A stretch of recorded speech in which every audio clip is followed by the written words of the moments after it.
Hello student, welcome to our YouTube channel বিধুদার coaching centre. তোমরা যারা বিভিন্ন চাকরির পরীক্ষার জন্য প্রিপারেশন নিচ্ছ, আজকের ক্লাসটি তাদের জন্য ভীষণভাবে গুরুত্বপূর্ণ। বিশেষ করে রেলওয়ে গ্রুপ ডির বিভিন্ন যে আগের প্রিভিয়াস ইয়ার পরীক্ষা হয়েছে 2025 সালের, সেই 25 সালের গ্রুপ ডির পরীক্ষার রিজনিং এর পার্টটি আমি তোমাদের জয়িতা ম্যাম করাচ্ছি। এর আগেও আমরা এই 2025-এর বিভিন্ন কয়েকটি শিফটের কোশ্চেন বিভিন্ন ক্লাসের মাধ্যমে আলোচনা করেছি।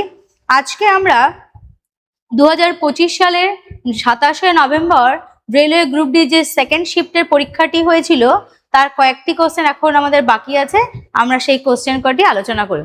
চলো তাহলে দেখে নিই আজকের ক্লাসের প্রথম প্রশ্ন।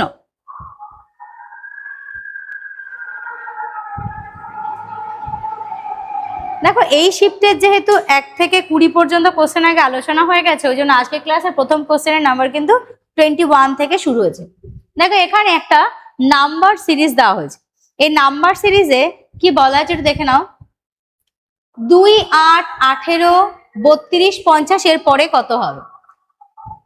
2 থেকে 8, 6 বেড়েছে, 8 থেকে 18, 10, 18 থেকে 32, এখানে 16, 32 থেকে 50, সরি 18 থেকে 32, 14,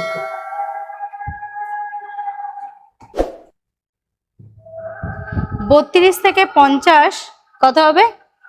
18। এর পরেরটা কত হবে?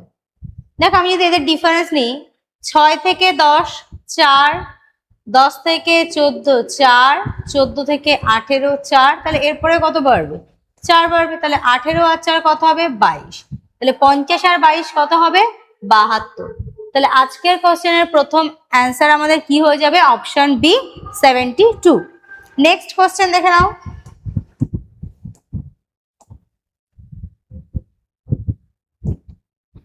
Question number 22। দেখো, এই যে প্যাটার্নটা এবছরে ফলো করেছিল সেটা একদম ইজি। কোডিং ডিকোডিং এর একটি পার্ট, খুব ইজি একটা। দেখো, এখানে প্রত্যেকটাতেই একই অক্ষর আছে এলোমেলো ভাবে বসান। তাহলে আমরা দেখে নিই, আমরা একটা একটা করে অক্ষর দেখে নিই। দেখো, এখানে ই কে আমি দিলাম ফার্স্ট, 1 নাম্বার দিলাম। পরে এই ইটা কত নাম্বারে আছে? দেখো, 3 নাম্বারে আছে। ঠিক আছে?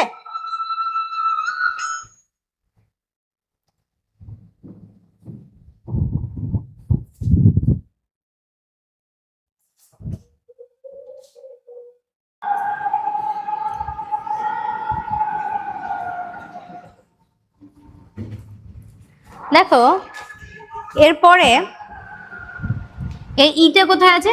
লাস্টে আছে। আমি যদি নাম্বারিং করি, ফার্স্টে ই 1 নাম্বারে, এখানে আছে 3 নাম্বার, এখানে আছে 4 নাম্বার। তাহলে এবং দ্বিতীয়টা দেখি, এখানে ইউ আছে ফার্স্টে, এখানে ইউ আছে থার্ডে, এখানে ইউ আছে ফোর্থে। তাহলে প্রথম যে অক্ষরটা আছে সেটা প্রথমে 1 নাম্বার, তারপরে 3 নাম্বার, তারপর 4 নাম্বার। আমরা একটা করে অক্ষর দেখে নিই। দেখো, এখানে যেটা আছে, আমরা যদি প্রথম অপশনটা দেখি, 1 নাম্বারে, 3 নাম্বারে, 4 নাম্বারে, অপশন এ হতে পারে। এখানে দেখো 1 নাম্বারে, এখানেও 1 নাম্বারে, তাহলে অপশনটা হবে না, কারণ কি এখানে 1 নাম্বারে হয়ে গেছে, আমাদের 1, 3, 4 হওয়া উচিত, তাই না? আচ্ছা, এরপরটা দেখো 1 নাম্বারে, 3 নাম্বারে, 4 নাম্বারে, এটাও হতে পারে। আচ্ছা, এর পরেরটা দেখো তো, 1 নাম্বারে, 2 নাম্বারে চলে এসেছে, তাহলে এটাও হবে না। তাহলে আমাদের দুটো অপশন কাটা চলে গেছে, আর দুটো পড়ে আছে। আচ্ছা, এরপরে যে অক্ষরটা আছে আমরা দেখি, এখানে সি আছে 2 নাম্বারে, এখানে আছে 1 নাম্বারে, এখানে আছে 3। তাহলে সি এর র্যাঙ্ক কি হলো? সি এর র্যাঙ্ক হলো 2, 1, 3। তাহলে দ্বিতীয় যে অক্ষরটি এখানে আছে সেটা কোথায় কোথায় হবে? 2, 1, 3। তাহলে আমরা দেখে নিই, আমাদের পড়ে আছে কিন্তু অপশন এ আর অপশন সি, এই দুটো দেখলেই হয়ে যাবে। তাহলে দেখো, এখানে আমরা দেখছি 2 নাম্বারে আছে, এখানে কত নাম্বার আছে? 1 নাম্বারে আছে, এখানটা 1 নাম্বারেই আছে। তাহলে আমাদের থাকা দরকার কি? 2, 1, 3-এ, কিন্তু এখানে দেখো 2, 1 আবার 1-এই আছে, তাহলে অপশন এ কাটা। তাহলে একমাত্র অ্যান্সার অপশন কোনটা পড়ে আছে? অপশন সি, এটাই আমাদের অ্যান্সার। তো এটাতে চেক করে দেখি। আচ্ছা, এখানে দেখো এ আছে 1 নাম্বারে,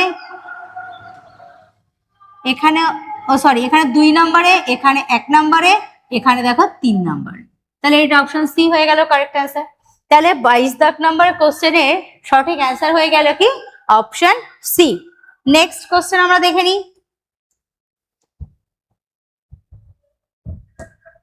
কোশ্চেন নাম্বার 23। 23 দাগের কোশ্চেনে কি বলেছে, ইংরেজি বর্ণমালার ক্রম অনুসারে বি এফ কে পি একটি নির্দিষ্ট পদ্ধতিতে এক্স এ জি কে বলা হয়েছে। তার মানে এটাও কি কোডিং ডিকোডিং এরই একটা কোশ্চেন। চলো দেখে নিই। এখানে বলা আছে দেখো B K X F A. আচ্ছা, যখন আমাদের ইংরেজি অ্যালফাবেট থাকবে আমরা বারবার করে বলার চেষ্টা করছি এটা কি করতে হবে, আমরা র্যাঙ্ক বসিয়ে নেব। ঠিক আছে, বি এর র্যাঙ্ক কত 2, F 6, K 11, P 16, X 24, A 1, G 7, K 11।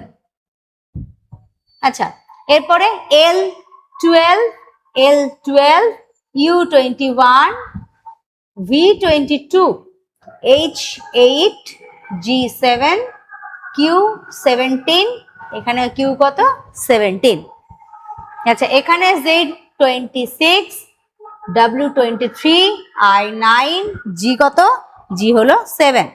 তাহলে এখানে আমাদের এবিসিডির র্যাঙ্ক গুলো বসানো হয়ে গেছে। দেখো এবার কোডিং ডিকোডিং এর কিন্তু অনেক অনেক রুলস হয়, একটা কোশ্চেনের জন্য এক রকম। তা তার মধ্যে কিছু প্যাটার্ন ফলো করা যায়, সেগুলোর দ্বারাই আমরা এটাকে সলভ করতে পারি। দেখো এখানে যদি বলা হয় 2 থেকে 24 অনেকটা বেড়ে গেছে, দেখো প্রায় 22 বেড়ে গেছে, তাই না? আচ্ছা, 6 থেকে 1, তাহলে দেখো এটা অনেকটা কাছাকাছি। এটা আমরা করতে পারি কি 6 থেকে 1 হয়েছে মানে -5 হয়েছে। আচ্ছা, 11 থেকে 7 হয়েছে, এখানে দেখতে পাচ্ছি মাইনাস হচ্ছে, কত হয়েছে -4। আচ্ছা, 16 থেকে 11 এখানেও কত -5। আমি কিন্তু প্রথমটা বাকি রেখেছি, জানি না এটা কি হবে, মাইনাস হবে না প্লাস হবে, কারণ মাইনাসও হতে পারে। তার কারণ এবিসিডি আমরা রাউন্ড আকারে যদি লিখি তাহলে ব্যাকে আমাদের কি জেড এর মানে এর আগে জেড তার আগে ওয়াই এরকম একটা ব্যাপার হয়, তাই না? আচ্ছা, এখানে দেখো 12 থেকে 8 হয়েছে মানে -4, 12 থেকে 7 হয়েছে মানে -5, 21 থেকে 17 হয়েছে মানে -4। আচ্ছা, 22 থেকে 17 হচ্ছে মানে -5। তাহলে দেখো এখানে -4 -5 -4 -5, তাহলে এখানটা কি হবে, এখানে নিশ্চয়ই -4 হবে। কি করে হবে দেখো, আমি যদি ধরি বি, বি এর আগে কি এ, তার আগে জেড, তার আগে ওয়াই, তার আগে এক্স। তাহলে বি থেকে আমি যদি ব্যাকে কাউন্টিং করা শুরু করি তাহলে বি এর পর থেকে কাউন্টিং শুরু করে, দেখো 1 2 3 4 4 হলো না? তাহলে 2 থেকে 24 গেলাম মানে এ থেকে এক্স এ গেলাম মানে আমার কত হয়েছে -4 হয়েছে। তাহলে দেখো এখানে কি হবে -4 -5 -4 -5, ঠিক আছে? আচ্ছা, তাহলে দেখে নাও 26 থেকে যদি 4 বিয়োগ করি কত হবে 22। 22 কার র্যাঙ্ক ভি এর র্যাঙ্ক, দেখো সবগুলোর আগে ভি আছে। ডাব্লিউ র্যাঙ্ক 23, 23 থেকে যদি 5 বিয়োগ করা কত পড়ে থাকে 18, 18 মানে হলো কত 8। 9 থেকে যদি 4 বিয়োগ করি পড়ে থাকে 5, 5 মানে কার র্যাঙ্ক ই। জি হলো 7, 7 থেকে যদি আমি 5 বিয়োগ করি কত পড়ে থাকে 2 হলো বি। তাহলে ভি আর ই বি, ভি আর ই বি অপশন এতেই আছে। তাহলে অপশন এ আমাদের এই কোশ্চেনের জন্য কারেক্ট অ্যান্সার হয়ে যাবে, ঠিক আছে? তাহলে 23 নম্বরের কারেক্ট অ্যান্সার হয়ে গেল কি অপশন এ। নেক্সট কোশ্চেন দেখে নাও।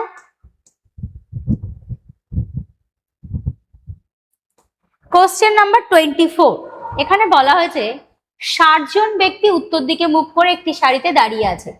মায়াঙ্ক সারিটির ডান প্রান্ত থেকে 13তম স্থানে আছে এবং কিষান বাম প্রান্ত থেকে 18তম স্থানে রয়েছে।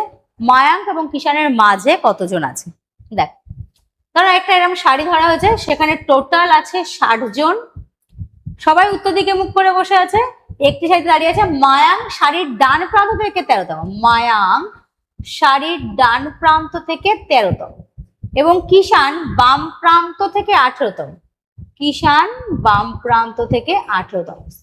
এবার আমাদের কোশ্চেনটা জিজ্ঞাসা করেছে কি এদের মাঝখানে কতজন বসে আছে। তাহলে দেখো 60 জন ছিল মোট, তাহলে দুপাশ থেকে আমি এই দুটোকে কেটে বাদ দিই তাহলে মাঝখানটা পেয়ে যায়।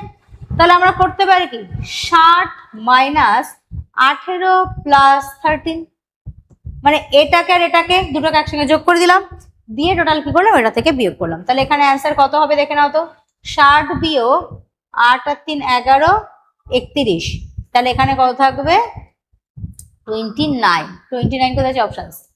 তাহলে 24 দাগ নম্বরের কারেক্ট অ্যান্সার হয়ে গেল কি অপশন সি 29। বোঝা গেছে? ওকে, নেক্সট কোশ্চেন দেখে নাও। Question number 25। দেখো এখানে বলা হয়েছে A B C D E F এবং জি 7জন আছে, একটি বৃত্তাকার টেবিলে ঘিরে টেবিলের কেন্দ্রের দিকে মুখ করে বসে আছে। তাহলে এটা কিসের কোশ্চেন হয়ে গেল, সিটিং অ্যারেঞ্জমেন্ট। কেন্দ্রের দিকে মুখ করে বসে আছে, টোটাল কজন আছে আমাদের এখানে, 7 জন। তাহলে 7 জনের বসার জায়গা করে নিলাম। ওকে, বলা হয়েছে ই বসেছে জি এর ডান দিকে তৃতীয় স্থানে। তাহলে প্রথমে কাকে বসাবো, দেখো কেন্দ্রের দিকে মুখ করে বসে আছে মানে প্রথম ব্যক্তিকে আমরা বসানোর চেষ্টা করব এই নিচের পজিশনে। তাহলে কি আমাদের ডান দিক বা দিক বুঝতে সুবিধা হবে। তুমি যে কোনো জায়গায় বসাতে পারো, সুবিধার জন্য বললাম নিচে বসা। তাহলে ই বসেছে ডি এর ডান দিকে তৃতীয় স্থানে, তাহলে আগে ফার্স্ট আমরা কাকে বসাবো, জি কে বসাবো, কারণ জি এর ডান দিকে তৃতীয় স্থানে 1 2 3 কে বসেছে, ই বসেছে। এ বসেছে ই এর ডান দিকে তৃতীয় স্থানে, এ বসেছে ই এর ডান দিকে 1 2 3, কোথায় কে বসেছে, এ ডান দিকে তৃতীয় স্থান। ডি বসেছে বি এবং এর ঠিক পাশে, ডি বসেছে বি এবং এর পাশে। দেখো এখানে তো এ বসেই আছে, তাহলে আর কাকে বসাতে হবে, ডি কে বসাতে গেলে বি কে বসাতে হবে। তাহলে বি এর জন্য যদি আমি এই জায়গাটা বসাই, তাহলে এখানটা ডি, তাহলে দেখো আমি বলতে পারি ডি বসেছে এ এবং বি এর পাশে, এরও পাশে বি এরও পাশে। আচ্ছা, এরপরে কি বলছে, সি বসেছে এফ এর ঠিক ডান পাশে, সি বসেছে এফ এর ঠিক ডান পাশে, তাহলে এফ এর ঠিক ডান পাশে কে বসবে, সি। পুরোটা বসানো কমপ্লিট, যথেষ্ট ইজি কোশ্চেনটা।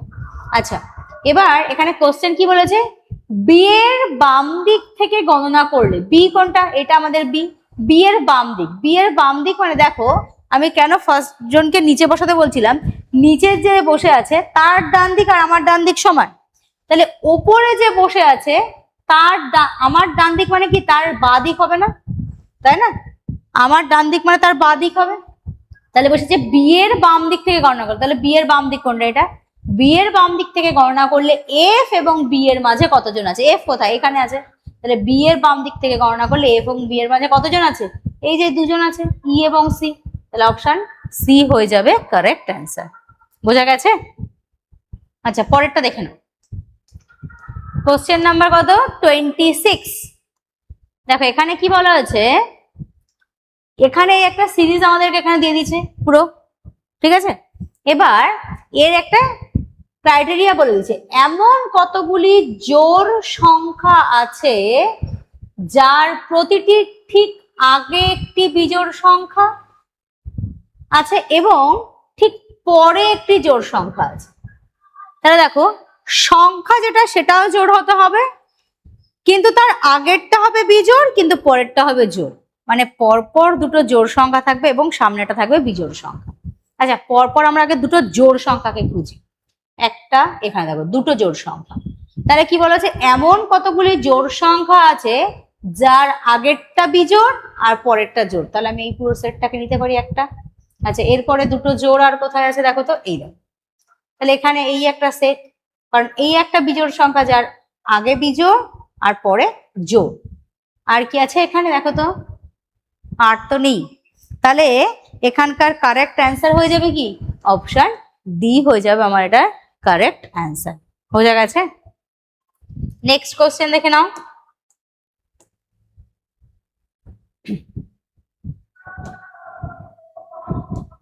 Question number 27।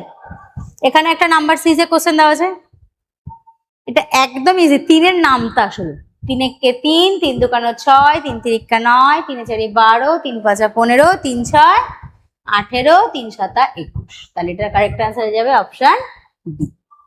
ওকে, নেক্সট।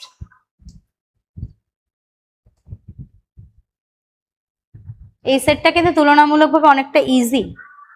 দেখো এখানেও একটা সিরিজ দিয়ে দিয়েছে এবং তার ক্রাইটেরিয়া দিয়ে দিয়েছে কি, ওপরের ক্রমে এরকম কতগুলি মৌলিক সংখ্যা আছে, মৌলিক সংখ্যা আছে যার ঠিক পরে একটি জোড় সংখ্যা আছে। তাহলে শুধুমাত্র দুটোর হবে। উপরের ক্রমে এমন কতগুলি মৌলিক সংখ্যা আছে যার ঠিক পরে একটি জোড় সংখ্যা। আচ্ছা, মৌলিক সংখ্যা কোনটা কোনটা হবে? 2, 3, 5, 7, 11 তো নেব না, তার কারণ কি এখানে সিঙ্গেল সিঙ্গেল এক একটা করে ডিজিট ধরা হয়েছে। একটা কি এক মৌলিক না যৌগিক না, এককে ধরবো। 2, 3, 5, 7 কোথায় আগে দেখে নিই।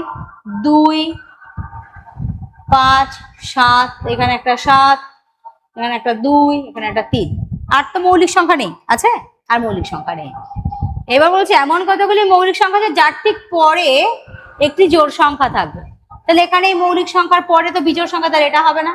এই মৌলিক সংখ্যার পরে বিজোড়, এটা হবে না। এখানেই দেখো একটা মৌলিকের পর একটা জোড়। এখানে এই একটা আমি নিতে পারি মৌলিকের পরে জোড়। আবার দেখো এইটাও কিন্তু নিতে পারি, 2 একটা মৌলিক এবং 6 একটা জোড় সংখ্যা, তাই না? এটাও হতে পারে। আচ্ছা, এখানেও এটাও হতে পারে। তাহলে দেখো 1, 2, 3, 4টে, 4টে অপশন। এখানে কি আছে? 3-এর অধিক, তাহলে অপশন ডি হয়ে যাবে কারেক্ট আনসার। 28-এর কারেক্ট আনসার হয়ে যাবে কি? Option D. নেক্সট দেখে নাও, কোশ্চেন নাম্বার 29। এখানে অনেক কিছু লেখা আছে। আসল ব্যাপারটা হলো এখানে ব্র্যাকেটের মধ্যে দুটো সেট দিয়ে দিয়েছে। এবার ওই সেট দুটোর মধ্যে যা সম্পর্ক, এখানে আমাদের সেই একই সম্পর্কে কোনটা আছে এটাই হলো বের করতে হবে। দেখো যদি আমি এখানে দেখি এটাকে 45, 114 আর 8, তাহলে তুলনামূলক মাঝখানের সংখ্যাটা বড় আছে। তার মানে এই দুপাশে যে ছোট দুটো সংখ্যা আছে এদের যোগ বিয়োগ গুণ ভাগ হয়তো এরকম কোনো কিছু করে মাঝখানের সংখ্যাটা নিয়ে আসতে হবে। দেখে নি কিভাবে আসতে পারে। দেখো প্রথম আছে কি 45, 45-এর সঙ্গে আমি যদি 2 গুণ করি তাহলে কত হবে? 90। 45 গুণ 2 90।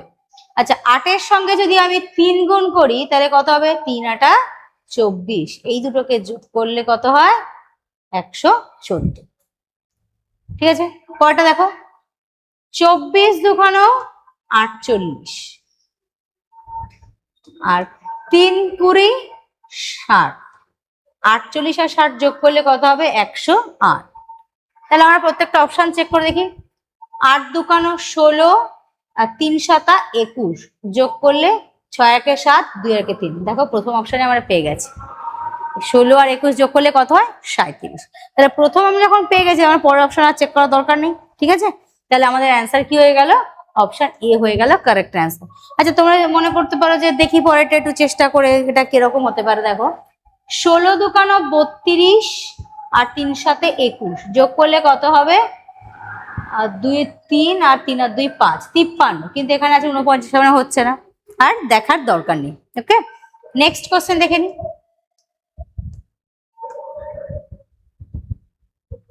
দেখো আজকে এটাই আমাদের লাস্ট কোশ্চেন এই ক্লাসে। এখানে একটা সিলক দেওয়া হয়েছে, বিবৃতির সিদ্ধান্ত, তাই না? এবং এই বিবৃতির সিদ্ধান্তে যা বলা আছে আমরা দেখে নিই। দেখো এখানে একটা জিনিস মাথায় রাখবে, বিবৃতি, এই বিবৃতির সঙ্গে যখন সিদ্ধান্ত থাকবে, বিবৃতির সঙ্গে যখন সিদ্ধান্ত থাকবে তার মানে বিবৃতিটা অন্য কেউ বলেছে, সেই সাপেক্ষে আমরা চিন্তা ভাবনা করব। মানে আমার সামনে অন্য কোনো বক্তা এসে বলে গেছে এবং সে যা বলেছে সেটা সম্পূর্ণটা আমাকে এই মুহূর্তে বাস্তব বলে ধরে নিতে হবে। ওকে, দেখো কি বলছে, বলছে সমস্ত প্যান হয় ওক।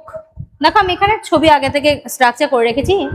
বলছে সমস্ত প্যান হয় ওক, আমি মাঝখানটা দিলাম প্যান, সমস্ত প্যান হয় ওক। এরপর বলছে সমস্ত কড়াই হয় ওক। ছবিটা যেটা করা আছে সেটা কিন্তু ঠিক করা নেই। আচ্ছা, তাহলে আমরা নতুন করে ছবি এঁকে নিই। ওকে, আচ্ছা এই ছবিটা দরকার নেই, নতুন করে ছবি এঁকে। বলছে সমস্ত প্যান হয় ওক, সমস্ত কড়াই হয় ওক। তাহলে ওকটা কি হবে? ওক হয়ে যাবে বড়, আর এর মধ্যে একটা হয়ে যাবে কি প্যান, আর একটা হয়ে যাবে কি কড়াই। ঠিক আছে, পুরো বড়টা কি হয়ে যাবে? ওক। তাহলে আমি বলতে পারি সমস্ত প্যান হয় ওক, সমস্ত কড়াই হয় ওক। এবং এই সিলক করার সময় একটা জিনিস মাথায় রাখতে হবে, যাদের মধ্যে কোনো সম্পর্ক বলেনি তাদের মধ্যে আমি কোনো অল সাম কোনো ছবি আঁকবো না। যেরকম ফাঁকা আমাকে মানে এখানে কোনো সম্পর্ক বলে দেয়নি, তাহলে আমি এই দুটোর মধ্যে সেভাবে ফাঁকাভাবেই ছবিটা আঁকবো। সিদ্ধান্ত দেখো কি বলা হয়েছে, কিছু প্যান হয় কড়াই। দেখো প্যান আর কড়াইয়ের মধ্যে কোনো সম্পর্ক তো বলে দেয়নি। তার মানে ধর মানে মনে করলাম আমি এবং আমার অপরিচিত কোনো একজন ব্যক্তির কথা কেউ বলছে, তাহলে আমি যাকে চিনি না জানি না, আমার কাছে যে অপরিচিত, তার সম্পর্কে কি আমি কোনো কিছু বলতে পারবো? তাহলে আমি তোমাদেরকে বললাম রমেন খুব মোটা, তুই বললো আমি তো রমেনকেই চিনি না, তাহলে মোটা রোগ আমি কি করে জানবো, তাই না? তা যাকে আমি চিনি না জানি না তার সম্পর্কে আমি কিছুই বলতে পারবো না। তার সম্পর্কে কেউ আমার সামনে যা কিছু এসে বলছে তার মানে আমি মনে করবো সেটা হলো মিথ্যা কথা। ওকে, দেখো তাহলে কি বলা হয়েছে, কিছু প্যান হয় কড়াই, আসলে কি এদের দুটোর মধ্যে তো কোনো সম্পর্ক কিছু বলেইনি, তাহলে এদের সম্পর্কে যা বলবে সব মিথ্যা হয়ে যাবে। বলছে কিছু ওক হয় কড়াই, অবশ্যই আমি আগের দিনের ক্লাসে এটা আলোচনা করেছিলাম যে যখন অলের সম্পর্ক থাকবে, দেখো ওক আর কড়াই এটা অলের সম্পর্ক আছে, যখন আমি ভেতর থেকে বাইরের দিকে যাব তখন সেটা হবে সমস্ত, তার মানে আমি বলতে পারি সমস্ত কড়াই হয় ওক। আর যখন আমি ভেতর মানে বাইরে থেকে ভেতরের দিকে ঢুকবো, বাইরে থেকে ভেতর দিকে ঢুকবো তখন কিছু, তার মানে এখানে আমি বলতে পারি কিছু ওক হয় কড়াই, সেটাই আমাদের বলা আছে কিছু ওক হয় কড়াই, তার মানে এটা সঠিক। তাহলে শুধুমাত্র এখানে অপশন 2টাই ঠিক আছে, তাহলে এখানে আমি বলতে পারি শুধুমাত্র সিদ্ধান্ত 2 অনুসরণ করে, অপশন এ হলো কারেক্ট অ্যান্সার। বোঝা গেছে? তাহলে আজকের লাস্ট 30 যে লাস্ট কোশ্চেন আছে তার কারেক্ট অ্যান্সার গেল অপশন এ। আজকে আমরা এই যে 2027 সালে 2025 সালের 27শে নভেম্বর সেকেন্ড শিফটের যে কোশ্চেনটা আমরা ধরেছিলাম তার রিজনিং এর যে টোটাল 30টি কোশ্চেন আছে সেটা কিন্তু আমাদের কমপ্লিট হয়ে গেল, ঠিক আছে? এরপরে আমরা এই দিনেরই হয়তো থার্ড শিফট যেটা আছে সেই কোশ্চেন নিয়ে আলোচনা করবো পরের ক্লাসে।